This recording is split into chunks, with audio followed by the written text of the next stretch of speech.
que a indústria de software pode ensinar sobre a forma como a gente promove o nosso trabalho? Nesse episódio do Umas por Outras, eu converso com a Manzar Pérez, que hoje é diretora de Negócios Integrados em Publicidade na Globo. Ela chegou com a missão de ser uma das lideranças da transformação do negócio e vinda de um outro mercado.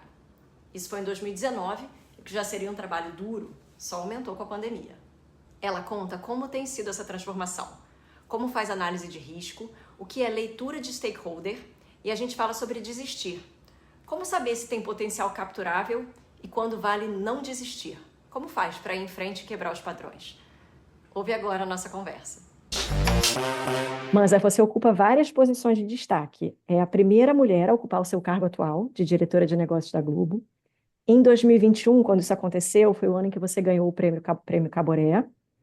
Nesse mesmo ano, você foi homenageada no Women to Watch, um evento do grupo Meio Mensagem, que é super reconhecido no mercado publicitário e para além do mercado publicitário. Você acha que esse reconhecimento vem naturalmente da excelência do seu trabalho ou que a gente tem que mostrar as nossas realizações, trabalhar a nossa imagem para que a gente consiga se destacar? É indiscutível o fato de que a gente precisa mostrar o que a gente está fazendo, sempre. Mostrar para os nossos colaboradores, para os nossos times, mostrar para os acionistas, digamos assim, para quem controla as empresas onde a gente trabalha, mostrar para o mercado, sempre mostrar. E não mostrar, e eu nunca fiz isso, tá? E eu aqui não estou dizendo que é certo, é errado, é bom, é ruim. Estou dizendo eu, Manzar, nunca procurei mostrar alguma coisa para meu próprio retorno, entende? Ou para ganhar um prêmio, ou para ser homenageada, jamais. Essas coisas aconteceram comigo ao longo da minha trajetória como consequência, entende? E eu acredito muito nisso. Eu acho que quando a gente faz algo que é bom para o negócio, que é bom para um mercado, seja ele qual for, ou seja, que é bom para um ecossistema, as coisas vão acontecer. Quando a gente faz ao contrário, que a gente faz para ter o reconhecimento, é, o mercado de hoje ele é muito dinâmico e as pessoas entendem que você está fazendo alguma coisa para autopromoção. Então, na verdade, isso nunca foi um ponto para mim, mas é um pouco de estilo, assim, eu não sou uma pessoa assim com um ego, com uma vaidade. É claro que todos temos, todos queremos um bom feedback, reconhecimentos e prêmios e tudo mais são, né, reconhecimentos, mas não é com esse objetivo. O que eu acho que aconteceu em 2021 foi um reflexo de um trabalho importante, que não é um trabalho meu, tá? É um trabalho que eu tive a sorte e a oportunidade de estar naquele momento e liderar um time que engajou, que comprou o projeto, né, de transformação numa empresa que me deu a avenida para caminhar, né, a estrada, ou seja, foi um conjunto de coisas. E por quê? É a Globo. A gente chega em 2021, o mercado olha uma Globo de fato com vontade de mudar. E aí entra o fato da gente precisar contar. Então, também foi uma mudança que eu tive muito suporte da empresa. Dizer o seguinte, pessoal, a gente tem que ser mais aberto, a gente precisa contar mais. Por quê? Quando a gente conta o que vem para frente, as pessoas e o mercado, eles engajam mais com a gente. Tem uma historinha que eu sempre conto para o meu time, eu conto em outros fóruns, que é o seguinte: a indústria de software, na qual já trabalhei, ela é muito interessante, porque quando a gente vende um software, quando a gente quer uma parceria, né, de um cliente com nossa família, né, de softwares, a gente nunca vende a versão atual, a versão corrente de um software. Os clientes compram pela jornada, pelo roadmap que a gente chama. Por quê? Tecnologia é isso, tecnologia desenvolve. Então, ninguém escolhe um stack de tecnologia, né, pelo que ele é hoje. eles sempre escolhem porque sabe que aquela jornada vai continuar, vai acompanhar os movimentos, vai acompanhar as evoluções. Então, aqui, uma grande mudança que a gente fez, que o mercado estranhou, e o estranhamento veio de dentro também, a gente na Globo sempre foi muito conservador, no bom sentido, em levar para o mercado algo muito testado, muito já bulletproof, sabe? O que é lindo.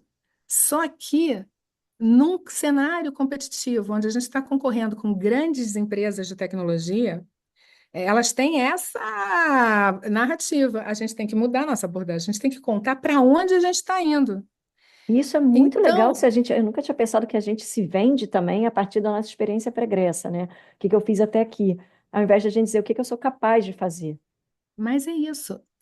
Isso é muito importante. Voltando à sua pergunta, é um tema de se expor? Claro, eu só contei para o mercado o que a Globo já fazia, os dados que a Globo tinha. Você falou Então, aí que você pivotou a sua carreira nesse momento. Qual foi essa transformação na sua carreira e por que que você decidiu fazê-la? a transformação é o seguinte: bom, eu tenho lá um background de tecnologia, mas eu trabalhei construindo tecnologia, né, como engenheira de sistemas, porque, na verdade, eu fiz engenharia elétrica, depois eu fiz essa especialização em sistemas de computação, então eu fui engenheira de sistemas, né, no sentido de construir tecnologia, muito no início da minha carreira. Logo depois eu mudei a minha carreira, ainda bem no iniciozinho, para uma carreira mais de consultoria, ainda voltada para tecnologia, mas onde eu aplicava a tecnologia. E aí eu fui conhecendo várias indústrias, trabalhei, acabei me especializando por um período grande de tempo em telecomunicações. Aí eu tive a oportunidade de fazer projetos mais de estratégia, menos tecnologia, mais estratégico, planejamento estratégico, montei empresa, fiz startups. E, enfim, tive a oportunidade de conhecer muitos negócios diferentes e até enfim, por perfil. Eu sempre me interessei mais pela construção ou transformação de negócios, muito mais do que pela operação de negócios muito consolidados. Eu fui nascida e criada, né, em empresas listadas, né, multinacionais, muito grandes e tal. Então, me seduziu muito o fato de ser a Globo, né? E aí, agora eu tinha pouca informação, mas eu pensava, eu lembro que o dia que eu falei, meu Deus, que mudança na carreira. Aí eu falava, o quê? Eu vou ficar de fora do maior projeto de transformação de uma empresa brasileira dos últimos 10 anos? Ah, não vou. Então, assim, acho que foi isso. E é óbvio que aí já tinham me contado da quantidade de dados que tinha aqui dentro. Que aí entra para mim a parte que me seduz tecnicamente, porque é o que eu amo fazer, né? Se eu pudesse fazer só isso, eu faria só análise de dados, que eu adoro e tal. E você tem um papel de protagonismo muito grande dentro dessa história e nesse momento de empresa. É confortável para você esse papel de protagonismo? Você sempre exerceu na sua vida ou você foi tendo que ganhar alguma confiança para ficar confortável e exercê-lo? Então, você sabe que eu sempre fui muito confiante desde muito jovem, mas aí eu acho que tem a ver com o papel que me colocaram dentro da minha família. Então, eu tinha que ser protagonista desde cedo, família árabe, meu pai não ter filhos homens, eu sou a filha mais velha, então eu já fui sendo colocada num papel de tomada de decisão que lá naquela família era um papel ocupado pelos meninos da família.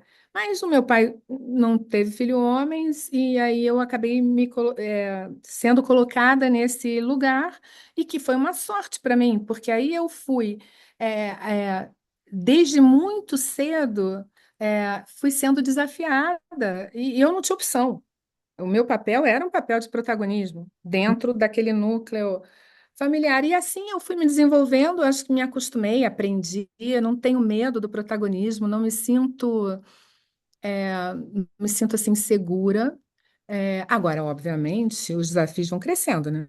E vão aumentando, então vão aumentando. Então, acabei também desenvolvendo, e a maturidade, ela é bárbara, né? Porque você vai acumulando estratégias, ferramentas, conhecimentos. Então, hoje, por exemplo, aqui na Globo, o que eu fiz? Era um desafio gigante para mim. Então, uma coisa que eu aprendi muito na consultoria é fazer análise de risco. Então, a primeira coisa que eu fiz quando eu cheguei aqui, eu fiz a análise de risco da Mansa. Eu falei assim, quais são os riscos que a Mansa, na posição que estão, né, que me colocaram, quais são todos os riscos que eu ofereço para a empresa, né? Pela falta de conhecimento, pela falta de história, por ser uma outsider. A Globo não é uma empresa muito acostumada a trazer os outsiders nessa posição, e com uma delegação imensa. Então, eu também, a maturidade me deu a capacidade de falar, peraí, o que que é que eu não sei e que aí eu posso tomar decisões que vão oferecer risco, eu preciso de tempo para aprender, então, toda vez eu faço isso, é constante, não é nem toda vez, é todo dia, e na nossa indústria ainda que é dinâmica, eu sempre faço, onde é que eu estou oferecendo algum risco para o negócio se eu tomar essa decisão sem ter, né, sei lá, o conhecimento ou sem trazer o conhecimento para mim. Então, o que que eu fiz quando cheguei aqui? Falei, vou fazer essa virada com o time que está aqui. E quando eu cheguei, as pessoas também me questionaram: peraí, mas você não vai trocar pessoas, você não vai trazer pessoas do mercado que você queira trabalhar? De forma alguma, já basta eu já sou um grande risco. Então, eu vou aportar o que eu sei, né, o meu conhecimento aqui, que é muito mais o conhecimento de uma função executiva, de planejamento, de estratégia, derivando para planejamento, para execução, de engajamento de time, são coisas que eu sei fazer. E esse time vai aportar conhecimento dele para mim, e essa combinação vai reduzir o risco de dar errado, entendeu? Então, também isso é muito importante. O protagonismo, ele é lindo, só que a gente precisa ter responsabilidade. Então, eu não tenho medo, porque eu sei analisar o risco e sei me cercar de outras capacidades, conhecimentos, para que eu possa entregar alguma coisa, entendeu? E para você fazer essa análise de risco, você tem que ter muitos dados, né? Como você estava falando que você adora fazer, se manter informada, sabendo. A gente está num momento de mercado com muitas transformações, né? Mudou o hábito de consumo, entraram novos players, o consumo de conteúdo, a produção de conteúdo é muito mais pulverizada. É, eu acho que é muito importante a gente ter adaptabilidade e a gente ter muita informação. Você concorda com isso sobre adaptabilidade e como é que você se municia dessas informações para você fazer uma análise de risco para você também, não só para a empresa, né? Então, adaptabilidade sempre. Acho que hoje a adaptabilidade é uma das características mais importantes para qualquer profissional. Por quê? No passado era mais simples. Você falava assim: eu vou trocar de trabalho, ou eu vou ocupar uma outra posição dentro de uma mesma empresa, ou eu vou empreender. Tudo bem, você toma uma decisão, fala assim: eu preciso me adaptar a uma nova cultura. Uhum. Eu preciso me adaptar a esse novo ecossistema competitivo. Tudo isso é adaptabilidade, né? Quando você vai mudando. O que que acontece no mercado hoje? Em qualquer indústria, na mesma função, você tem que se adaptar o tempo todo, porque processos e tecnologias trazem mudanças no ecossistema competitivo e na cultura da empresa. Olha, gente, Globo, o que a gente vem discutindo cultura. Em relação a conhecimentos, tem uma coisa que eu faço que é o seguinte: eu consumo muito conhecimento, conteúdo que faz parte, digamos assim, da minha função, do que eu preciso fazer, assim, conhecimentos técnicos. Agora, eu consumo muitos outros conhecimentos que não têm nada a ver com o que eu faço no dia a dia. Eu acredito muito em complementariedade. E quando a gente faz isso, às vezes eu estou consumindo um conteúdo que tem a ver com psicologia, sabe? Não tem nada a ver com isso, com o que eu estou fazendo no dia a dia. Por que que eu estou gastando tempo, sei lá, lendo esse ensaio aqui de Jung que falou isso, enquanto eu não estou gastando tempo para, sei lá, para me dedicar mais para as métricas novas que eu preciso desenvolver aqui? Porque compõe, e a gente precisa, e quando, por exemplo, eu discuto muito, eu converso com muita gente no mercado, eu preciso fazer isso com executivos, né, com C-level. A gente precisa ter escuta, a gente precisa ter uma certa plasticidade intelectual e cultural, porque quando a gente abre esse universo, a gente também ganha muito, às vezes, de fonte que a gente nem sabe que a gente precisava daquele conhecimento. Então, eu busco constantemente fugir do algoritmo, enganar o algoritmo para que ele me traga o contraditório, entende? Então, assim, eu acho que isso é o que a gente precisa fazer sempre, sabe? Porque traz essa plasticidade é, que a gente é importante para você não parar nunca, né? Me conta do seu mantra. Eu soube que você tem um mantra, eu nunca desisto. Da onde saiu esse mantra? Não é que eu não aceite, não. É assim, eu nunca desisto. É tipo assim, eu nunca paro na segunda pergunta. Então, e isso eu apliquei muito aqui, tá? Muito aqui. Então, esse meu treinamento para não aceitar os primeiros nãos me ajudaram muito aqui. Porque isso acontece com qualquer pessoa ou empresa que teve muito sucesso na vida, que é o caso da Globo. Então, muitas vezes eu falava, mas a gente vai fazer assim, não, mas isso a gente já fez e não dá certo. Por que não? Ah, mas por que não mesmo, hein? Por que não? Então você vai indo, aí quando você descobre, você está quebrando, né? Assim, padrões que não é que eu não desisto porque eu seja assim, uma pessoa rebelde, não. É porque eu acho que assim você vai chegando e vai quebrando aqueles padrões de sucesso, que são os mais difíceis de serem quebrados. E não são todos que precisam ser quebrados, entende? Então, esse discernimento do que a gente. Não é que eu não aceite, não, tem não, que eu aprendi muito aqui. Nossa, aqui, para mim, olha, eu vou falar, melhor escola da vida é essa Globo, porque eu aprendi tanto e aprendo todo dia.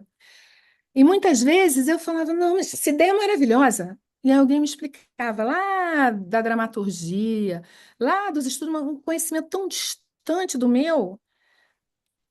Não por isso. Ah, faz sentido. Então, quando alguém me explica, né, e faz sentido, eu também busco ter discernimento, entende? Mas assim, eu não paro no primeiro não.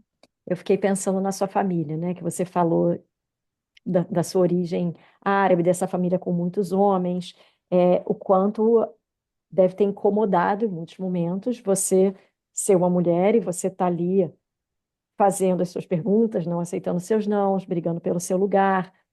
É, e muito se fala da criação das mulheres para não incomodar. Não, não dá trabalho, não incomoda. Você foi quebrando isso, imagino que desde muito cedo.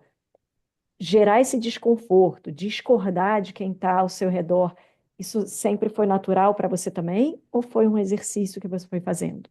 Olha que curioso que aconteceu comigo, né? É uma coisa que pode parecer ruim inicialmente, ela se transforma em boa. E eu adoro toda a situação da vida da gente, a gente tem duas opções, né? A gente vai para a sombra ou vai para a luz, né? Então, eu naturalmente também vou para a luz. Então, eu sim. Imagina que eu cresci nesse ambiente onde era esperado que eu fosse mais menino do que menina. E isso impactou muita coisa na minha vida. Por exemplo, é, não era, eu não, ai, ela quer a boneca, mas também eu não podia ter o autorama. Era meio esquisito, sabe? Eles me botavam no lugar de menino, mas aí não me aceitavam muito menina, mas também não era bem menino. Era meio esquisito. Mas você sabe que a minha família, em relação à minha família mais estendida, até não só o núcleo, pai, mãe e tal, mas os outros, os tios, o avô, tem aquela coisa familiar, Uhum. eles não estranhavam muito porque eles me colocaram naquele lugar, entendeu? As minhas irmãs, que não estavam colocadas naquele lugar, se elas questionassem, elas não questionavam muito, mas se elas questionassem, elas elas causariam mais espanto. Mas é engraçado essa pergunta que você me fez agora, que eu acho que ninguém nunca tinha me feito, aí me fez pensar, assim, desse jeito que você elaborou, eu, eu olhando para trás, assim, eles não me estranhavam. Como eles não me estranham até hoje, assim, eles não me estranhavam, porque, de alguma maneira, eles me colocaram naquele lugar, sabe? Agora, na hora que eu fui crescendo, aí que eu tinha que assumir o meu lugar nos negócios, que os homens eram supostos a assumir, Uhum. aí sim foi um choque, né? Porque aí sim aí era eu incomodando ali direto nos negócios e um ambiente muito machista, e aí eu me retirei, porque aí a minha opção foi por é, preservar as minhas relações familiares, né? Com meu pai, com tio, com primos que já estavam, que já faziam parte ali dos negócios da família. Então, ali eu tentei, mas ali eu desisti. É, e eu desisti, vou te falar, acho que desisti bem, porque acho que foi uma boa desistência, foi um passo importante, porque eu tentei, aí quando não, eu me enxergava, intuía também muito jovenzinha, que não, aquele ambiente patriarcado já estava muito constituído, então eu não queria mais perder tempo ali, entendeu? Eu não ia fazer aquela transformação, eu sozinha, aí eu não tinha nem como ter outras ferramentas e uma rede de apoio. Então, eu saí e fui fazer a minha vida fora dos negócios, preservei a família Você foi fazer uma transformação em outro lugar. em outro lugar. E eles ficaram. Depois, mais tarde, eu sempre dei apoio, né? Porque aí fui adquirindo conhecimentos e tal. Então, quando precisavam, eu dava o apoio ali para os negócios, mas aí eu não tinha aquela carga, né, de operar um negócio junto com um monte de gente que eu não acreditava que fosse o caminho, né? Então, é um pouco Às isso. vezes a gente peitar, né? A nossa família é muito mais difícil do que a gente peitar. É. Mas você sabe que mesmo nos Verdade. negócios, o que a gente tem que fazer é o seguinte: se a gente não, a gente pode peitar e não ir, mas se a gente não entende que tem realmente um caminho ali de transformação, e a gente está falando de corporações, aí a gente também tem um momento que a gente diz, não, realmente aqui não tem potencial capturável, porque eu trabalho muito com top line, é uma história muito simples. Qual é o potencial capturável? Porque se não tem, vai para outro lugar. Então, às vezes, você está num ambiente onde esgota, assim, onde não, a gente, olha, desalinhou aqui, eu acho que pode transformar mais do que vocês, aí você tem que ir embora também, entendeu? Então, e tá tudo Às vezes bem. desistir é muito bom, né? A gente falar não Não, desiste, mas então, às é vezes desistir é libertador. bom. Mas o que eu acho? Tem que tentar, você tem que andar a pista toda. Andou a pista toda? Não tem mais pista para andar? Aí, bora, entendeu? Aí, Tá bom. e tá tudo bem, e não tem nenhum problema, né? Mas enquanto eu vejo potencial, aí sim eu não desisto nunca. Eu vou Né? adotar essa É. imagem do andou a pista toda. Quando você ganhou o Caboré, você, no seu discurso, você disse que você enlouqueceu a sua família em vários momentos. Acho que você estava falando ali, seu marido, suas filhas. Por que que você falou isso nesse discurso? O que que foi esse enlouquecimento ali? Então, sabe o que aconteceu? Eu fiz essa pivotagem de carreira. A minha família, lembra? Aquele núcleo familiar, né? Marido, filhos, aquilo. Globo, mas, né? Como assim? E as minhas filhas morrem de rir. Ontem mesmo, elas estavam morrendo de rir, porque eu tô agora viciada na novela das 6. E eu vejo sempre depois, que eu não tenho tempo. Eu, não, peraí, vou ver minha novelinha. Mãe, isso é uma viagem. Você agora vê novela, você nunca deixou a gente ver novela. Eu não deixava. Elas tinham que escutar música, fazer não sei o quê, mas não podia ver, ficar gastando tempo com televisão, de forma geral. E hoje eu sou uma viciada e elas morrem de rir. O que que aconteceu? Eu vim para fazer o projeto, e 2020 eu já começaria a rodar o modelo operacional novo, então tudo combinado. 2019 era só para eu fazer o projeto mesmo, de um modelo operacional novo aí do mercado, tal, tal, tal. Aí, em janeiro, foi aprovado em dezembro com os acionistas, eu pedi investimento, tudo certo. Aí, em janeiro, eu usei para fazer o change management, né, para ajustar, imagina, juntando empresas, fazendo mudanças profundas aqui no modelo operacional mesmo, mudando narrativa, né, obviamente aí com uma grande mudança de organização, e eu sem conhecer ainda muito do negócio, né, aquele jeito todo. Aí, 3 de fevereiro, a gente vira a chave para o modelo novo, todo diferente. 13 de março estava todo mundo em casa. Então, assim, eu olhei para essa situação e falei, o que eu vou fazer? E era pandemia, estava todo mundo mal, todo mundo sendo impactado pela pandemia de alguma maneira. E o que eu fiz? Pessoal, vocês vão ter que se virar, eu vou pegar esse negócio para fazer. Então, eu trabalhei muito. Então, assim, Se eles traziam algum almoço, alguma comida para mim, eu comia, senão era o que dava. Então, assim, eu só trabalhei. Então, foi Focou assim. ali no trabalho, entrou de cabeça Então, eram naquilo e eles seguraram a muitas barra. horas e eu precisava aprender. Porque, assim, como é que eu vou orientar? Como é que eu vou tomar as melhores decisões? Eu não tive aquele tempo de onboarding todo protegido, que nem eu faço minha análise de risco, né? Então, a gente vai Uhum. fazer essa transformação assim, eu vou ter esse tempo, a gente vai fazer assim com o mercado. Não deu tempo. Então, eu tive que aprender muita coisa de uma hora para outra, é, lidar com um time que estava sofrendo, com uma empresa que também estava sofrendo, né? Eu aqui numa posição de cuidar da receita, a receita caindo pelos dedos, os nossos clientes também sofrendo. Então foi isso. Então eu também aí você começa a ficar muito cansado, muito estressado. Então assim, não tinha energia nenhuma para cuidar também de uma família que estava sofrendo como todo mundo, né? O mundo inteiro sofreu com a pandemia. Então, foi um pouco isso. Uma das entrevistas que eu fiz aqui no Umas por Outras foi com a Adriana Alcântara, que hoje está na Audible, e ela fala de um assunto que eu não sabia como descrever, e eu tenho essa preocupação em ensinar isso para a minha equipe, mas é algo que a gente, só com a vivência, vai lapidando, que é uma casca corporativa.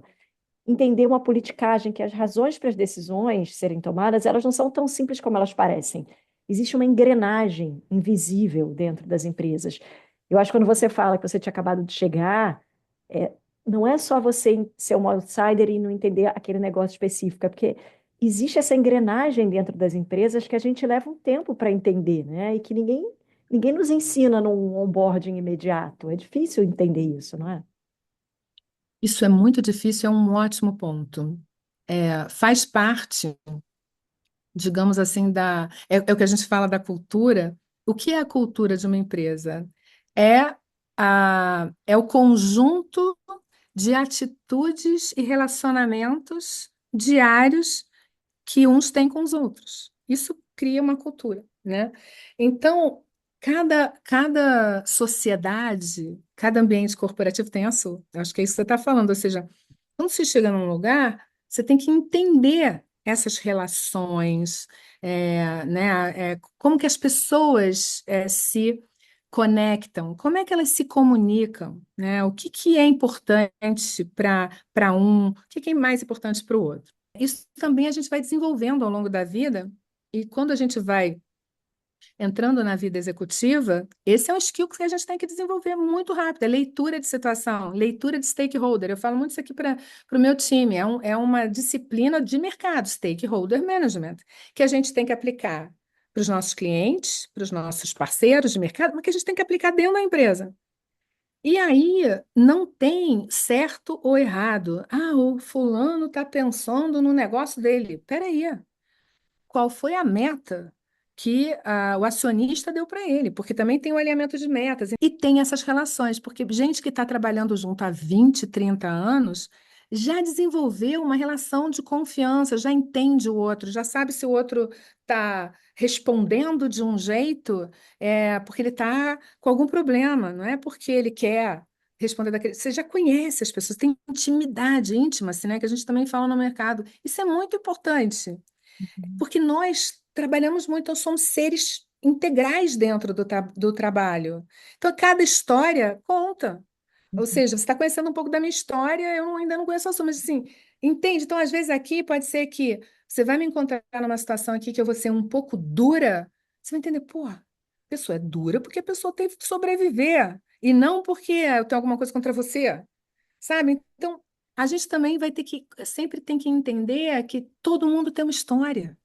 Sabe? E a gente, liderança de empresa, assim, a gente também tem que aprender a fazer os times jogarem juntos com uma coisa simples, que é o modelo operacional e as metas. Então, agora, se você entrar e não saber como isso é da base, é sempre mais difícil, mas eu tenho muita. E uma coisa que me ajuda também, eu tenho muita humildade, sabe? Por exemplo, quando eu cheguei na Globo, vem para cá, você tem que desenhar tudo novo. Não!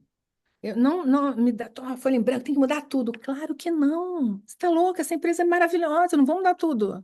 E as pessoas que passaram por aqui e que estão aqui são geniais. Então, entendeu? Se alguém não está fazendo do jeito que eu acho, tem que ter uma razão. A gente precisa também ser um pouco humilde, sabe? Para Então, assim, a gente baixar a bola, entender que você está num lugar que é genial, ele só é genial porque tem gente genial. E teve gente genial. E tem gente genial, entendeu? Então, esse respeito ajuda também a gente a fazer leituras melhores, entende? De situação. Eu acho que é muito importante para qualquer profissional, Eu vou né? me aprofundar nessa leitura de, como é que você falou? Stakeholder Management, management. Eu vou me é. aprofundar Que aí nisso. você entende o que que é importante para aquele, aí você colabora com ele, entende? Porque é bom para ele, mas colabora de coração, né? Não é só por interesse. Então, assim, a gente tem que fazer isso.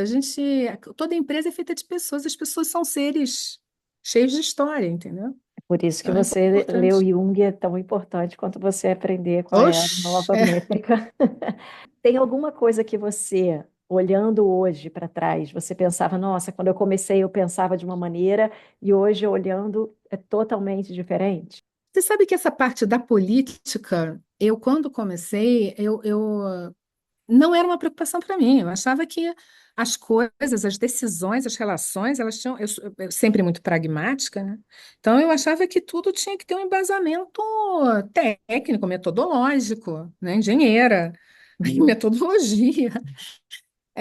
Então, assim, eu fico lembrando da Mansa lá de trás, eu falo, caramba, se eu realmente, naquela época, se eu tivesse toda esse outro olhar, eu teria sido mais fácil para mim e eu teria facilitado para muita gente. Então, assim, esse é justamente um ponto que eu nunca, no início, não me preocupei. Depois eu fui entendendo, sabe, que a gente tem que fazer as concessões, que a gente tem que escolher, priorizar as nossas batalhas, o que que a gente quer. Agora, é muito importante, e isso é uma coisa que sempre, intuitivamente, quando eu estava no início da carreira, e hoje é de uma forma muito né, estruturada e tal, não distrair. Não distraia.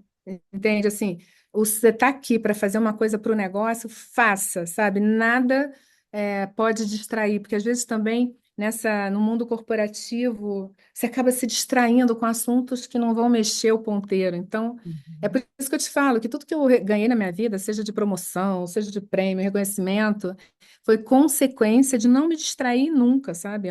Eu tenho muito foco no que a gente tem que entregar, não me distraio com o meu ego. Meu ego eu aprendi a dominar, ficar bem quietinho no lugar dele, jamais tomar decisão com ele do meu lado. Então, isso ajuda, sabe? E para as mulheres, eu acho que é muito importante a gente pensar na indústria de software. Nós mulheres temos essa tendência de sempre pensar naquilo que a gente tem certeza que a gente consegue entregar, na nossa versão de hoje. Uhum. Acho que nós mulheres precisamos ser mais, nos espelhar mais na indústria de software, ou seja, pensar sempre qual é o nosso potencial e nos colocar desse jeito, sabe? Manzer, quero te agradecer muito por essa conversa. Já fui anotando várias coisas aqui para eu pensar depois que a gente desligar, e uma delas, sem dúvida, vai ser eu parar de dizer o que é que eu fiz até aqui e focar mais no que eu ainda posso fazer, além de trabalhar esse stakeholder management aí. Muito obrigada e espero que a gente tenha outras oportunidades de conversar. Obrigada, Um querida. beijo. Beijo, Tchau, amei. Tchau, tchau. tchau. Essa conversa faz parte do podcast Umas por Outras. A edição desse episódio é do Gabriel Margato, o projeto gráfico é do Guto Miranda e a criação é minha mesmo. Eu sou a Bruna Demeson.